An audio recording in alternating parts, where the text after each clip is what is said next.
On October the 19th, while watching the Pixel 6 launch event, Android 12 became available for my Pixel 4a. So I installed it, and this is my Android 12 experience. Just a quick note before we begin. I am using this on my Google Pixel 4a, and the experience may vary between different Pixel devices. This whole video is based on Pixel devices, but a similar idea goes for other devices like Samsung's. Let's get back to the video.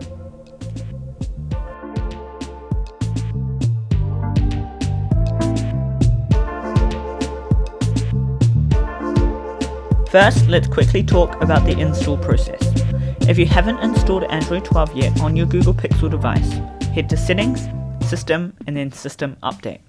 You should get an option to update to Android 12. For me, it took around 35 minutes from start to finish, but most of the time was just waiting for it to install and take effect. So you can definitely do something while you're waiting, preferably not on the phone that you're updating.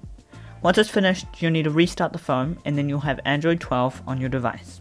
Let's talk about some features of Android 12. One of the biggest overhauls of Android 12 is the pull-down menu. Compared to Android 11, it's way bigger and has huge touch points. The new internet button replaces the Wi-Fi and mobile data setting and combines them into one. It was quite confusing at first, but it's actually really handy. I was definitely skeptical of whether I like these new pull-down settings, but I've really come to like them. That goes with the whole of Android 12. When I first downloaded Android 12, I started regretting it and wanting to go back to Android 11. But after a few weeks of using it, I really came to like it. Another small new detail is the new volume adjuster. It used to be just a little line that you go up, but now it's a big touch point and you can drag it up and down. Didn't like it at first, but I like it now. Another new Android 12 feature is Quick Tap, where on Pixel 4a 5Gs and up, you can double tap the back of the phone to cause actions to happen on the phone. By far the biggest update to Android 12 is definitely Material U. Material U is Google's new theming design that they're using across all of their services and products. One of the big things about Material U on Android 12 is if you change your wallpaper, Google can take out the most dominant colors from that wallpaper and change the system colors accordingly. Also, Material U is bringing in brand new widgets from different theming designs and allowing software developers to use a different way of designing widgets to make them better. Now for the bad stuff. There have definitely been issues with Android 12 while I've been using it. For example, sometimes the phone will just freeze for a few seconds, or the notification shade making weird, strange colors and going completely black until you swipe again. However, I was able to resolve all of these with a quick restart of the phone, but then they would happen every now and then, requiring a restart again. It can get annoying sometimes, but I've kind of just gotten used to it. However, I haven't had it as bad as some other people.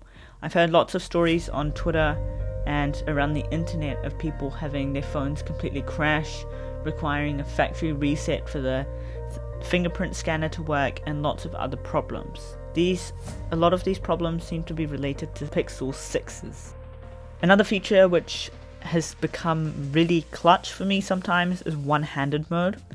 So you can swipe down from the bottom of the screen to be able to have half the screen full down, which means that the top half of the screen that you might have not been able to touch with one hand will come down, and you'll be able to adjust it and then just swipe up again for the screen to go back to normal. I've actually found this quite handy when I'm holding something in a different hand and I've got to really quickly do something at the top of the screen, like turn on Bluetooth or something. Another cool feature is called Dim Screen, which is a little toggle in your pull down quick settings menu in Android 12, where you can dim the screen lower than the lowest brightness setting on the brightness slider, and this comes in really clutch, usually for me at night when I don't want a bright screen and I can go really dark so it doesn't hurt my eyes. Another new thing is called the Privacy Dashboard, which is a settings in the menu where you can have an overview of all your privacy for your Google account and your phone, which is a really helpful thing to have. Now for a quick rapid round. First, there's a new thing where if you reach the end of something, it kind of warps or stretches. When you use the front camera, a black circle appears around the camera. The new lock screen, which I've really come to love.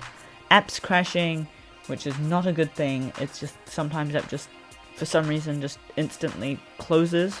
YouTube Studio comments just not working at all. You can hold down the power button now for Google Assistant if you want it, or you can keep it as the power settings.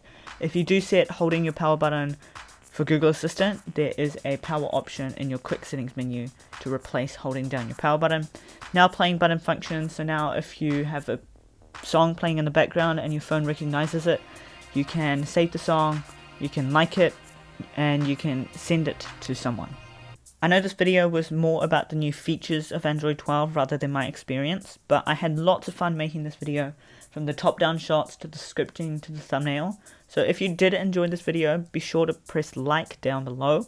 I really appreciate that. Be sure to subscribe if you want to see more videos like this, and press the notification bell to be notified when I release a new video.